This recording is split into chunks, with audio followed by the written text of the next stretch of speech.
Giscard le communicant. Eh bien, tiens. Eh ben, c'est Patrick Poivre d'Arvor qui est avec nous ce matin, qui l'a connu puisqu'il a fait son premier JT en 1976. C'était sur Antenne 2. Bonjour, Patrick Poivre d'Arvor. Bonjour à tous les deux. Bonjour. Patrick Poivre d'Arvor. D'abord, vous l'avez connu, je crois que vous étiez engagé en politique, ou en tout cas vous souteniez la politique et vous faisiez partie de ce qu'on appelait les jeunes giscardiens à l'époque, non? Oui, quand j'avais 18 ans, avant d'être journaliste, pendant 1 an et demi, et c'est vrai qu'il était très séduisant.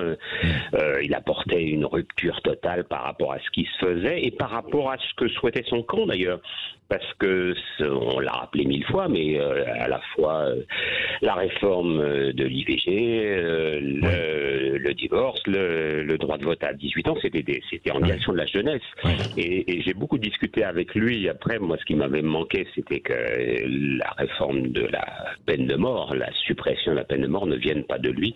Et il avait hésité, mais il voyait que c'était très, très difficile à avaler pour son camp. Et c'est donc Mitterrand qui l'aura fait.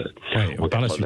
Et comment il était alors quand on le recevait ou quand on faisait son interview et pendant cette période en fait cruciale et puis la fameuse bataille de 81 comme vient de le rappeler Alain Madelin. Je rappelle que vous présentiez le 20h d'Antenne 2 de 76 à 88 avant TF1. Bon, enfin on va pas revenir là-dessus. Bon, mais quand même comment il était?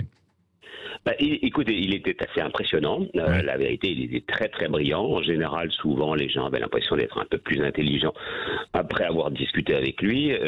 Souvent, il était un peu, d'ailleurs, même parfois donneur de leçons, un petit peu arrogant, parce que c'est le propre des gens qui sont, qui montrent un petit peu d'où ils parlent. Mais c'était souvent très brillant, des très très belles intuitions, notamment le fait de pouvoir se présenter à 74 alors qu'il a à lui des troupes assez maigrichonnes. Il n'a que 60 députés pour le soutenir. Jacques Chaban-Delmas avait infiniment plus de monde. Des intuitions et puis, des fulgurances. Et en effet, comme vous l'avez noté, parfois des comportements un petit peu outrés, quoi. C'est-à-dire qu'il en rajoutait. Bon, quand il reçoit les éboueurs chez lui après leur collecte des ordures, quand il va une fois par mois chez les Français. Bon, une fois c'est bien, mais après ça devient répétitif et on sent quelque chose d'un petit peu forcé chez lui. Et dans le domaine de l'audiovisuel, on se souvient aussi, Patrick Poivre d'Arvor, parce que vous étiez donc à Antenne 2, service en fait public, c'est lui qui a créé, qui a l'éclatement de l'ORTF. L'éclatement de l'ORTF, puisque ça se passe fin 74, et à ce moment-là, l'ORTF, c'est tout puissant, c'est quelque chose d'un petit peu soviétique même.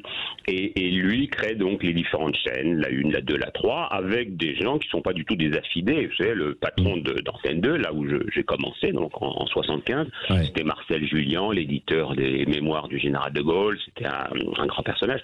Voilà. Donc il a peu libéré il y avait une coupure et une indépendance. Il y avait une coupure et une indépendance pour les journalistes. Parce qu'avant, on se souvient que ça venait souvent, le journal était lu, voire dicté parfois dans les ministères. C'est quand même Alain Perfit qui venait annoncer la réforme du journal chez le journaliste intéressé, à savoir Léon Zitrone. Donc c'était quand même... les choses changeaient de ce côté-là. Et puis c'est vrai qu'il avait des formules et puis qu'il était moderne.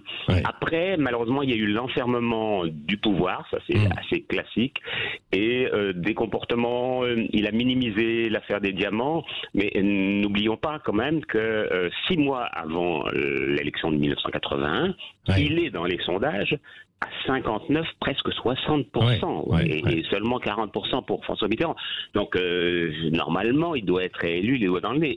Et après, c'est vrai, Alain Madelin a raison, la campagne n'a pas été très, très, très bonne, et il a été peut-être un peu trop persuadé de sa victoire et de ses propres qualités. Et puis, il y a eu des coups bas, évidemment, parce qu'il y en a beaucoup, et il y en avait beaucoup en politique. Elle est très, très claire, là, de ce point de vue, et c'est pour ça qu'il ne l'a jamais pardonné à Jacques Chirac, même s'il était à son enterrement. j'étais pas très très loin de lui, et j'ai vu ça, j'ai pensé, je me suis dit qu'est-ce qui doit s'agiter dans son cerveau à ce moment-là. Il a fait une petite blague, je ne sais pas si vous vous souvenez d'ailleurs à son enterrement. Il a dit Giscard était toujours en retard, et ben aujourd'hui aussi. Chirac était toujours en retard, pardon. Ouais, absolument. Ouais. Merci Patrick Poivre d'Arvor d'avoir été avec nous en direct ce matin sur Sud Radio. Après,